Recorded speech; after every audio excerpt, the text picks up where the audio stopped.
میری زندگی کا مقصد تیرے دین کی سرفرازی۔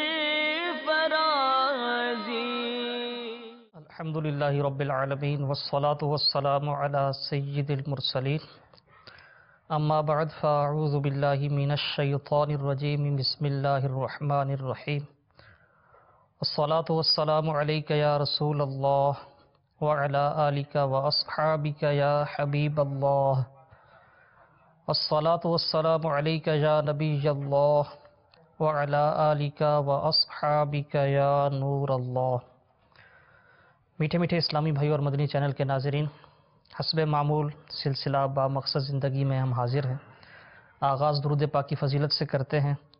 اللہ تعالیٰ کے محبوب دانائے غیوب صلی اللہ تعالیٰ علیہ وآلہ وسلم کا فرمان عالی شان ہے،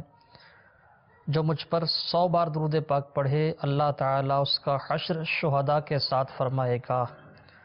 صلو علی الحبیب صلی اللہ تعالیٰ علی محمد وعلی آلہ وصحبہ وسلم۔ میٹھے میٹھے اسلامی بھائیوں اور مدنی چینل کے ناظرین، حسب معمول سلسلے کے آغاز میں اللہ عز و جل کی رضا کے لیے کچھ اچھی نیتیں کر لیتے ہیں۔ نیت کیجئے کہ حصول ثواب کے لیے اول تا آخر پوری توجہ کے ساتھ سلسلے میں حاضر رہیں گے۔ انشاءاللہ عز و جل علم دین حاصل کریں گے، جو سیکھیں گے اس پر عمل کریں گے، نیکی کی دعوت عام کرنے کی نیت سے انشاءاللہ عز و جل مدنی پھول دوسرے اسلامی بھائیوں تک بھی پہنچائیں گے۔ میٹھے میٹھے اسلامی بھائیوں، مدنی چینل کے ناظرین، ہمارے معاشرے میں علم دین سے دوری کے سبب، اچھی صحبت نہ ملنے کے سبب، جہالت کے سبب بہت سی ایسی باتیں رائج ہیں جو شریعت کے احکام سے ٹکراتی ہیں، اللہ تبارک و تعالیٰ اور اس کے پیارے حبیب صلی اللہ تعالیٰ علیہ وسلم کے فرامین کے متصادم ہیں۔ ہمارے معاشرے میں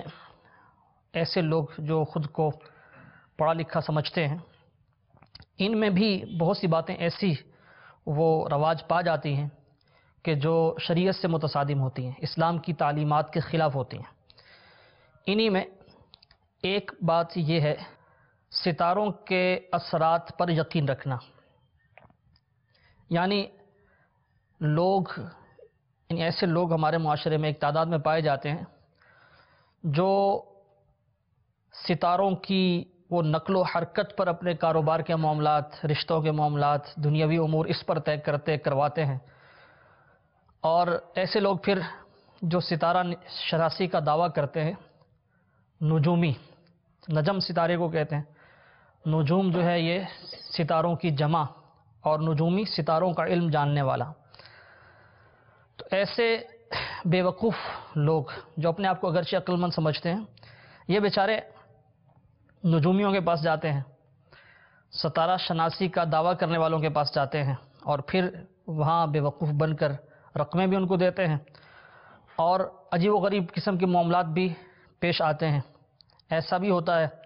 کہ کوئی معاملہ طے ہو چکا ہوتا ہے، مثلا رشتہ ہے، تو رشتہ طے ہو چکا ہوتا ہے،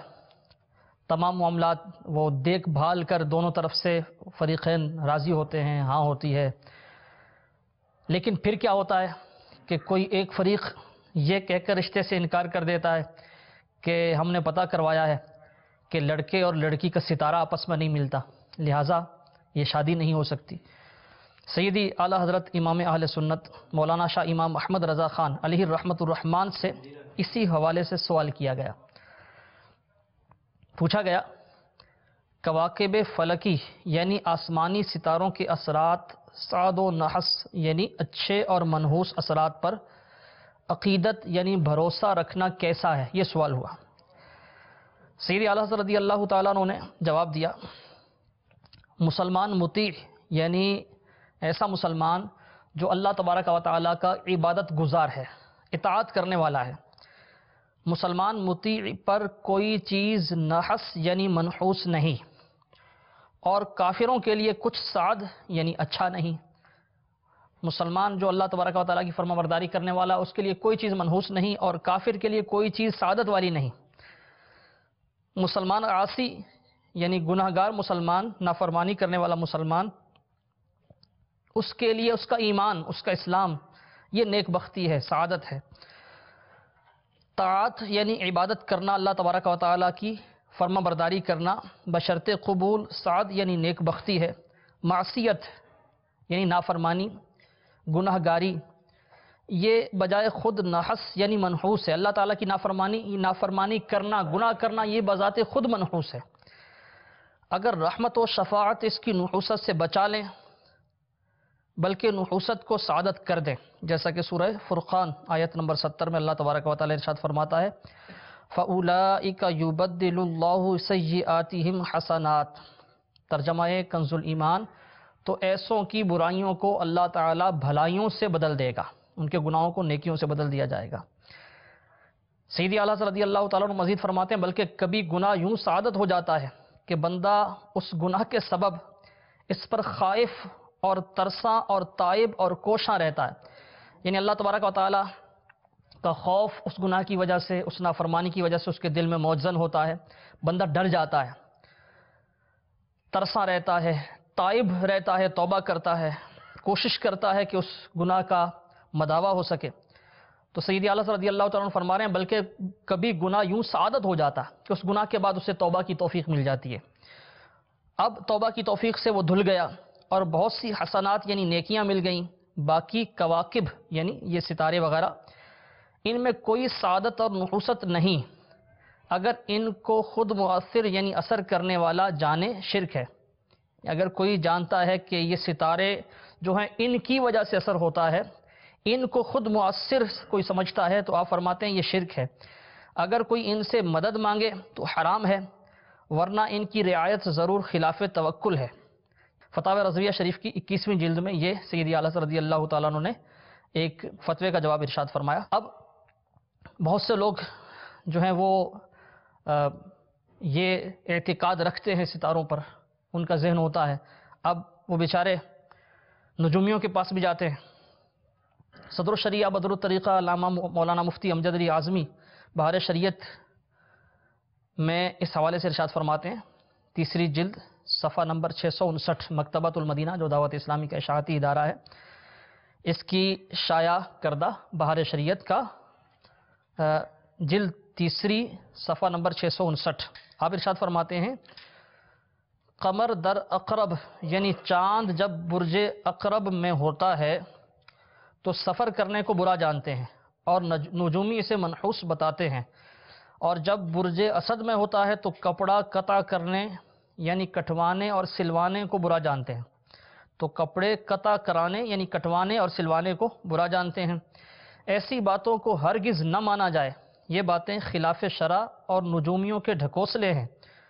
نجوم کی اس طرح کی باتیں جن میں ستاروں کی تاثیرات بتائی جاتی ہیں کہ فلاں ستارہ طلوع کرے گا تو فلاں بات ہوگی، یہ بھی خلاف شرع ہے۔ اسی طرح نچھتروں کا حساب کہ فلاں نچھتر یعنی ستاروں کی منزل سے بارش ہوگی، یہ بھی غلط ہے، حدیث میں اس پر سختی سے انکار فرمایا۔ میٹھے میٹھے اسلامی بھائیوں، نجومیوں کے پاس بعض لوگ جاتے ہیں اور وہاں جا کر وہ اپنی قسمت کا حال معلوم کرتے ہیں۔ اس حوالے سے دین اسلام کے کیا احکامات ہیں یہ بھی سنتے چلے جائیے۔ امام اہل سنت مولانا امام احمد رضا خان علیہ الرحمۃ الرحمن، فتاوی رضویہ جلد نمبر 21، فتاوی رضویہ مخرجہ تخریج شدہ، اس کی جلد نمبر 21 صفحہ 155، آپ ارشاد فرماتے ہیں کاہنوں اور جوتشیوں سے ہاتھ دکھا کر تقدیر کا برا بھلا دریافت کرنا اگر بطور اعتقاد ہو، یعنی یہ جو بتائیں گے وہ حق ہے، اس پر یقین رکھنا کہ جو بتائیں گے یہ بالکل ٹھیک ہے، یہ حق ہے، تو سیدی اعلیٰ رضی اللہ تعالیٰ نے ارشاد فرما رہے ہیں کہ یہ کفر خالص ہے۔ اس کو حدیث میں فرمایا اس نے محمد صلی اللہ تعالی علیہ وآلہ وسلم پر نازل ہونے والی شے کا انکار کیا۔ جس نے ان کی بات کو حق جانا، اس نے محمد صلی اللہ تعالی علیہ وسلم پر نازل ہونے والی شے کا انکار کیا، اور اگر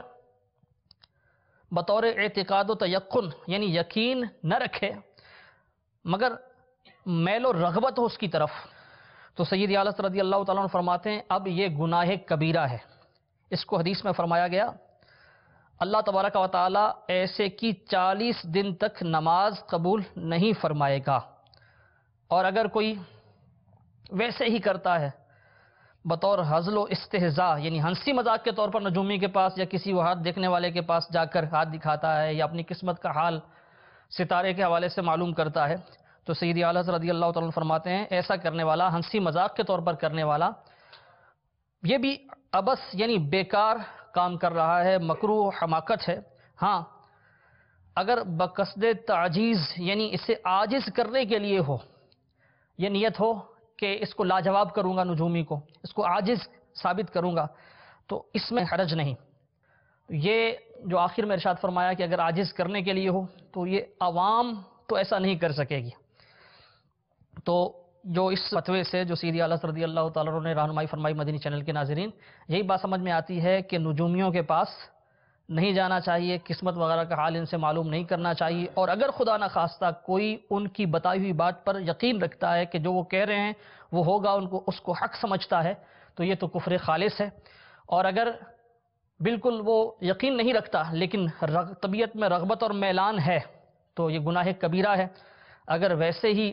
استہزاء کے لیے مذاق کے طور پر جاتا ہے تو یہ ایک بیکار کام ہے، ہمیں اس سے بچنا چاہیے۔ میٹھے میٹھے اسلامی بھائیو،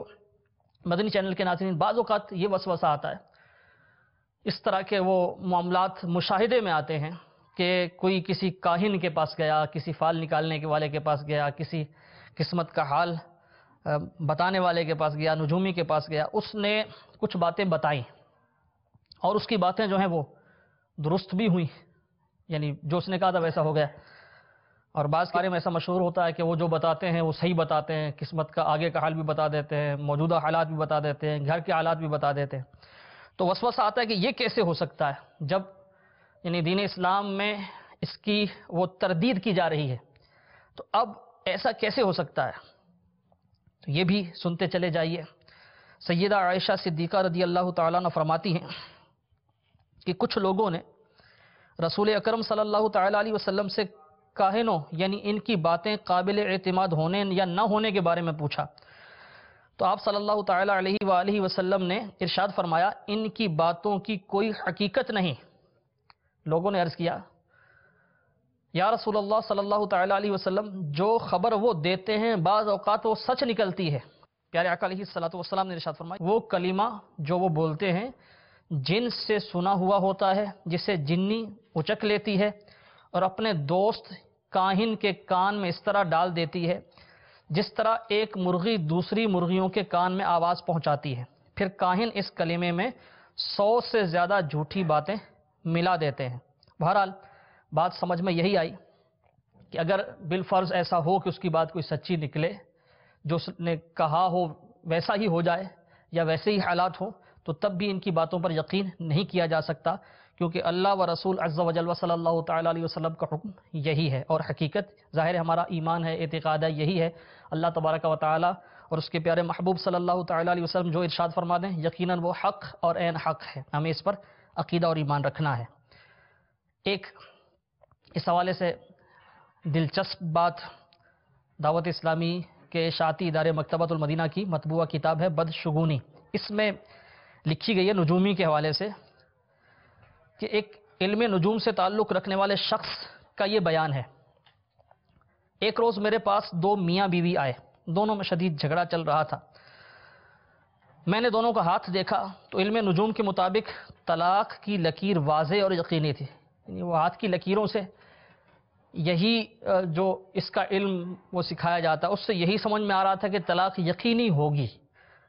تو وہ شخص کہتا ہے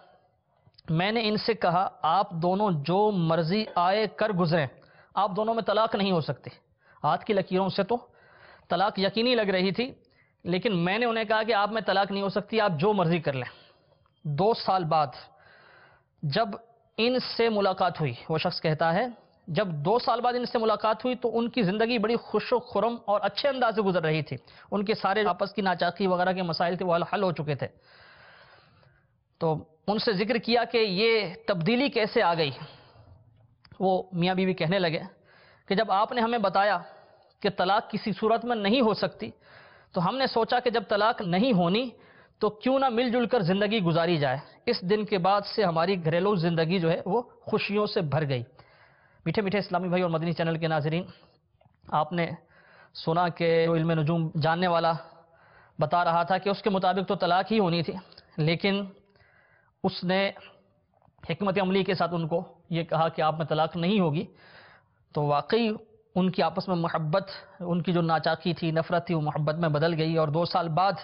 وہ انتہائی خوش و خرم زندگی گزارتے ہوئے ملے۔ ہمیں اللہ و رسول عز و جل و صلی اللہ تعالیٰ علیہ وسلم کے جو فرامین ہیں، دین اسلام کی تعلیمات ہیں، اس پر یقین اور اعتماد رکھنا ہے، اور کسی صورت بھی کوئی کائن ہو، فال نکالنے والا ہو، نجومی ہو، یہ جو ستاروں کے معاملات ہیں، اس پر ہمیں اعتماد نہیں کرنا، اللہ تبارک و تعالیٰ پر توکل رکھنا ہے۔ ہاں، ہمارے پیارے آقا صلی اللہ تعالیٰ علیہ وسلم استخارے کی تعلیم دیتے تھے۔ استخارہ کیا ہے یہ بھی سنتے چلے جائیے۔ سرکار علی وقار مدینے کے تاجدار صلی اللہ تعالیٰ علیہ وسلم نے لوگوں کو فال کی جگہ استخارے کی تعلیم دی۔ چنانچہ سیدنا جابر بن عبداللہ رضی اللہ تعالیٰ عنہما سے روایت ہے، رسول اکرم نور مجسم صلی اللہ تعالیٰ علیہ وآلہ وسلم ہم کو تمام امور میں استخارہ تعلیم فرماتے ہیں، جیسے قرآن کی سورت تعلیم فرماتے تھے۔ جس طرح قرآن پاک سکھاتے، قرآن پاک کی سورت تعلیم فرماتے، اسی طرح استخارہ تعلیم فرماتے۔ مفسر شہیر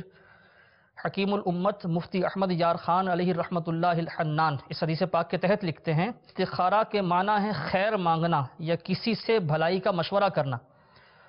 چونکہ اس دعا اور نماز میں بندہ اللہ عز و جل سے گویا مشورہ کرتا ہے کہ فلاں کام کروں یا نہ کروں، اسی لیے اسے استخارہ کہا جاتا ہے۔ حضور پاک صاحب الاولاق صلی اللہ تعالیٰ علیہ وسلم کا فرمان عالی شان ہے، یعنی جو استخارہ کرے وہ نقصان میں نہ رہے گا، جو مشاورت سے کام کرے وہ پشیمان نہ ہوگا، اور جس نے میانہ روی اختیار کی وہ محتاج نہیں ہوگا۔ صلو علی الحبیب صلی اللہ تعالیٰ علی محمد وعلی آلہ وصحبہ وسلم۔ استخارے کے بارے میں مزید معلومات حاصل کرتے جائیے۔ استخارہ کن کاموں میں کیا جانا چاہیے، کیسے کرنا چاہیے؟ مدنی چینل کے ناظرین، استخارہ صرف ان کاموں میں ہو سکتا ہے، ان کاموں کے بارے میں ہو سکتا ہے جو ہر مسلمان کی رائے پر چھوڑے گئے ہیں۔ مثلا ذاتی امور میں تجارت یا ملازمت میں سے کس کا انتخاب کیا جائے، تجارت کاروبار کرنا ہے، کون سا کاروبار کیا جائے، سفر کے لیے کون سا دن اختیار کریں، کون سا ذریعہ بائی روڈ بائی ٹرین کون سا اختیار کریں، مکان کسی علاقے میں اس کی خریداری یہ مفید ہوگی، کون سے علاقے میں رہائش مناسب ہوگی، رشتے کے حوالے سے رشتہ کہاں طے کیا جائے۔ تو اس طرح کے امور جس میں مسلمان کی رائے پر فیصلہ چھوڑا گیا ہو، جن کاموں کے بارے میں شریعت کے واضح احکام ہیں، اس میں استخارہ نہیں ہے۔ جیسے 5 وقتہ فرض نمازیں ہیں، یہ پڑھنی ہیں، اب یہ استخارہ نہیں کریں گے کہ کیا میرے حق میں یہ 5 نمازیں پڑھنا بہتر ہے یا نہیں۔ ایسے ہی زکوٰۃ فرض ہے، ادا کرنی ہے، تو اس معاملے میں اب شریعت کا واضح حکم موجود ہے، تو ظاہر ہے وہ اس بارے میں استخارہ نہیں کیا جائے گا۔ حج فرض ہو گیا تو اب کرنا ہی ہے، اس کے بارے میں اب استخارہ نہیں کریں گے کہ اس سال کروں یا اگلے سال کروں، جس سال حج فرض ہوا اسی سال کرنا پڑے گا۔ جن کاموں میں شریعت کی ہدایات پر عمل کرنا ضروری ہے تو ان میں اب استخارہ نہیں ہوگا۔ ہاں، جس میں اختیار دیا گیا ہے فیصلے کا، مسلمان کو اپنی رائے کے مطابق حالات کو دیکھ کر فیصلہ کرنے کا اختیار ہے، تو اس میں استخارہ کیا جائے گا۔ تو استخارہ کرنا کب ہے یہ بھی آپ سن لیجئے۔ ایک اور بات استخارہ کرنے کے حوالے سے کہ ایسا کام جس کا کرنا حرام ہے اس کے بارے میں بھی استخارہ نہیں کیا جائے گا۔ مثلا گناہ کا کام ہے، کسی کا حق مارنا ہے معاذ اللہ، کوئی بھی نافرمانی معصیت کا کام ہے، اللہ تبارک و تعالیٰ کی نافرمانی ہے، گناہ کا کام ہے، تو اس کے بارے میں استخارہ نہیں ہوگا۔ جائز کام کے بارے میں استخارہ کیا جائے گا۔ استخارہ کے آداب میں سے یہ ہے، استخارہ کب کریں اس حوالے سے، استخارہ ایسے کام سے متعلق کیا جائے گا جس کے کرنے کے بارے میں طبیعت کا میلان کسی طرف نہ ہو۔ اگر کسی ایک طرف رائے بن چکی ہو، ایک طرف جھکاؤ ہو چکا ہو، ایک طرف میلان ہو چکا ہو، تو اب استخارہ کی مدد سے صحیح صورتحال واضح بہت مشکل سے ہوگی۔ مثلا رشتے کا معاملہ ہے تو کسی طرف رشتہ طے کرنے جا رہے ہیں تو جو ظاہری امور دیکھے جاتے ہیں وہ سارے دیکھنے چاہیے، چال چلن دیکھتے ہیں، سیرت دیکھتے ہیں طرفین دونوں طرف سے۔ اسی طرح اور معاملات، لڑکے کی وہ جاب ملازمت وغیرہ دیکھتے ہیں، گھر کے حالات دیکھتے ہیں، خاندان کے معاملات دیکھتے ہیں، نسب وغیرہ۔ تو جو ظاہری طور پر دیکھا جاتا ہے وہ دیکھ لیا جائے، اور اب اگر میلان کسی طرف نہیں ہے تو اب اس میں استخارہ کیا جائے۔ اگر میلان ایک طرف ہو چکا، جھکاؤ ایک طرف واضح ہو چکا، تو اب اس میں صحیح صورتحال تک پہنچنا مشکل ہوگا۔ مفتی امجد علی اعظمی علیہ رحمۃ اللہ القوی بہار شریعت جلد 1 صفحہ 683، اس پر یہ لکھتے ہیں استخارے کا وقت اس وقت تک ہے کہ ایک طرف رائے پوری طرح جم نہ چکی ہو۔ حکیم الامت مفتی احمد یار خان علیہ رحمۃ اللہ الحنان مرآت المناجح میں شرح مشکات المصابیح اس میں لکھتے ہیں یہ بھی ضروری ہے کہ اس کام کا پورا ارادہ نہ کیا ہو، صرف خیال ہو، جیسے کوئی کاروبار، شادی بیاہ، مکان کی تعمیر وغیرہ کا معمولی ارادہ ہو اور تردد ہو کہ نہ معلوم اس میں بھلائی ہوگی یا نہیں تو استخارہ کرے۔ استخارہ کا مطلب کیا ہے؟ اس کا ہے طلب خیر، یعنی بھلائی کو طلب کرنا۔ چنانچہ استخارہ کر لینے کے بعد اس پر جو اس میں رائے آئے اس کو اپنانا، اس پر عمل کرنا یہ بہتر ہے۔ ہاں، اس رائے کے مطابق عمل نہیں کیا، اس کے خلاف کیا، تب بھی گناہ گار نہیں ہوں گے۔ صلو علی الحبیب صلی اللہ تعالی علی محمد وعلی آلہ وصحبہ وسلم۔ استخارہ کے کچھ طریقے بھی روایات میں بیان کیے گئے ہیں، جیسا کہ جو مشہور طریقہ ہے وہ ہے نماز استخارہ۔ جب کوئی کسی امر کا قصد کرے، کوئی کسی کام کا ارادہ کرے تو 2 رکعت نفل پڑھے، اور نفل پڑھنے کے بعد یعنی نفل جب مکمل ہو جائے سلام پھرنے کے بعد اب وہ دعا مانگے۔ یہ دعا الحمدللہ عز و جل میرے اہل سنت دامت برکاتہم العالیہ کی تصنیف مدنی 5 سورہ کے باب فیضان نوافل میں بھی ہے، اور یہ بدشگونی جو مکتبۃ المدینہ کی تصنیف ہے اس میں بھی ہے، دیگر بھی جو اس لحاظ سے کتب ہوتی ہیں جس میں نماز استخارہ کا طریقہ وغیرہ ہوتا ہے اس میں بھی یہ دعا موجود ہوتی ہے۔ یہ دعا اس کے بعد مانگے، پھر آرام کرے یعنی سو جائے، تو نیند کے دوران ہی اس کو اشارہ ملے گا کہ اس کے لیے کیا بہتر ہے۔ نماز استخارہ میں ویسے تو کوئی بھی صورتیں پڑھی جا سکتی ہیں سورہ فاتحہ کے بعد۔ پہلی رکعت میں قل یا ایھا الکافرون، دوسری میں قل ھو اللہ یعنی سورہ اخلاص پڑھے۔ بعض مشائخ نے یہ لکھا ہے کہ سورہ قصص کی آیت نمبر 68 اور 69 پڑھے، وَرَبُّكَ يَخْلُقُ مَا يَشَاءُ وَيَخْتَارُ، یہ جو 2 آیات ہیں یہ پڑھے، اور دوسری میں سورہ احزاب کی آیت نمبر 36 کی تلاوت کرے سورہ فاتحہ کے بعد۔ حکیم الامت مفتی احمد یار خان علیہ رحمۃ اللہ الحنان نے بھی اس مسئلہ کی تفصیل ارشاد فرمائی ہے۔ ارشاد فرماتے ہیں بعض صوفیاء فرماتے ہیں اگر سوتے وقت 2 رکعتیں پڑھ کر یہ دعا پڑھے پھر با وضو قبلہ رو ہو جائے تو اگر خواب میں سبزی یا سفید جاری پانی یا روشنی دیکھے تو کامیابی کی علامت ہے، اور اگر سیاہی یا گدلا پانی یا اندھیرا دیکھے تو ناکامی اور نامرادی کی علامت ہے۔ 7 روز یہ عمل کرے، انشاءاللہ عز و جل اس دوران خواب میں اشارہ ہو جائے گا۔ بہتر یہ ہے 7 بار استخارہ کرے، 1 بار بھی ہو جائے گا لیکن بہتر ہے 7 بار کرے۔ حدیث شریف میں ہے پیارے آقا علیہ الصلوۃ والسلام نے حضرت سیدنا انس رضی اللہ تعالیٰ عنہ سے ارشاد فرمایا، اے انس، جب تو کسی کام کا قصد کرے تو اپنے رب عز و جل سے اس میں 7 بار استخارہ کر،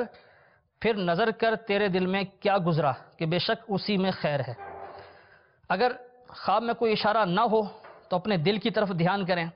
اگر دل میں کام کرنے کی طرف میلان ہو اور اس طرف وہ ارادہ جا رہا ہو، ارادہ جم رہا ہو اس کا، تو پھر وہ کام کرنا بہتر ہے، اور اگر اس کے خلاف جا رہا ہو، رجحان اس کے خلاف جا رہا ہو تو نہ کرنا بہتر ہے۔ پھر اسی کو استخارے کا نتیجہ سمجھنا چاہیے اور طبیعت کے رجحان پر عمل کر لینا چاہیے۔ یہ تو نماز استخارہ، دعا کے ذریعے بھی استخارہ کیا جا سکتا ہے۔ علامہ ابن عابدین شامی قدس سرہ السامی فتاوی شامی میں لکھتے ہیں، یعنی اور اگر کسی پر نماز استخارہ پڑھنا دشوار ہو جائے تو وہ دعا کے ذریعے استخارہ کر لے۔ مشہور محدث علامہ ملا علی قاری علیہ رحمۃ اللہ الباری آپ لکھتے ہیں مرقات المفاتیح میں، جسے کام میں جلدی ہو وہ صرف یہ کہہ لے، اے اللہ میرا کام بہتر کر دے اور میرے لیے دو کاموں میں سے بہتر کو اختیار فرما کر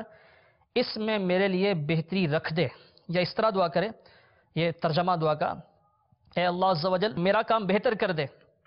اور میرے لیے دو کاموں میں سے بہتر کو اختیار فرما اور مجھے میری پسند کے حوالے نہ فرما۔ تو اس طرح دعا مانگ کر آرام کر لے، سو جائے، با طہارت قبلہ رو، تو خواب میں اشارہ ہو جائے گا۔ تو اگر کوئی وہ نماز نہیں پڑھ سکتا تو فقط اس طرح دعا کر کے بھی وہ اگر سو جائے تو انشاءاللہ عز و جل اسے اشارہ مل جائے گا۔ بزرگان دین رحمہم اللہ المبین نے استخارہ کرنے کے اور بھی کئی طریقے وہ ارشاد فرمائے ہیں، ان سے منقول ہیں استخارہ کرنے کے، مثلا تسبیح کے ذریعے استخارہ کرنا جو قلیل وقت میں مکمل ہو جاتا ہے۔ اگر استخارے کے بعد بھی کسی نے نماز استخارہ یا کسی اور ذریعے سے استخارہ کیا، اس کے بعد بھی وہ جو اس میں جو اشارہ آیا تھا اس پر عمل کیا لیکن بہتری نہیں پائی بلکہ نقصان ہو گیا، تو اب اللہ تبارک و تعالی کی بارگاہ سے وہ معاذ اللہ بدگمان نہیں ہو سکتے۔ بعض اوقات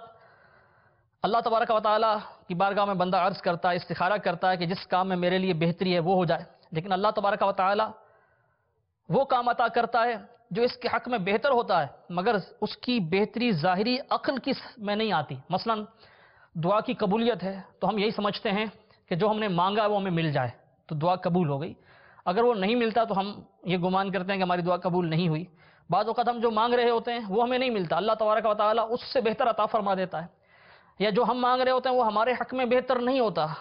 ہم سمجھتے ہیں کہ ہمارے حق میں بہتر ہے لیکن اس میں ہمارے لیے نقصان پوشیدہ ہوتا ہے۔ اللہ تبارک و تعالی علیم و خبیر ہے، جاننے والا ہے، خبر رکھنے والا ہے۔ اللہ تبارک و تعالی ہمیں وہ نہیں دیتا جو ہم مانگتے ہیں، ہمارے حق میں یہی بہتر ہوتا ہے،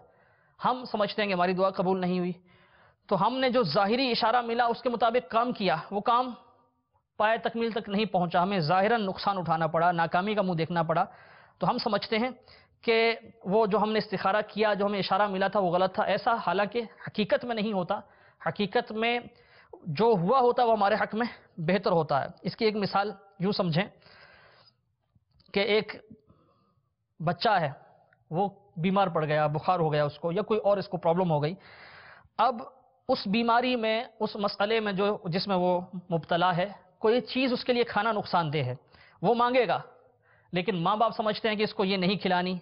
اس سے اس کے بخار میں اضافہ ہو جائے گا، اس کی بیماری میں اضافہ ہو جائے گا۔ اب ماں باپ